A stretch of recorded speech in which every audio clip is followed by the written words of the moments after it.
নমস্কার বন্ধুরা, তনুশ্রী হোমস কিচেনে আপনাদের সকলকে স্বাগত। আজকের রেসিপি তরমুজের জুস বা তরমুজের শরবত।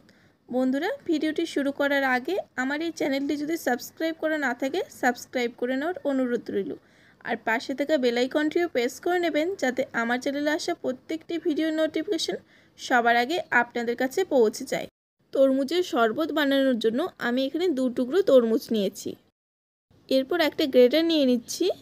এই গ্রেটার দিয়ে তরমুজগুলো আমি গ্রেট করে নেব, তারপর তরমুজের রসটা বের করে নেব। আপনারা চাইলে এখানে তরমুজগুলো ব্লেন্ড করেও নিতে পারেন।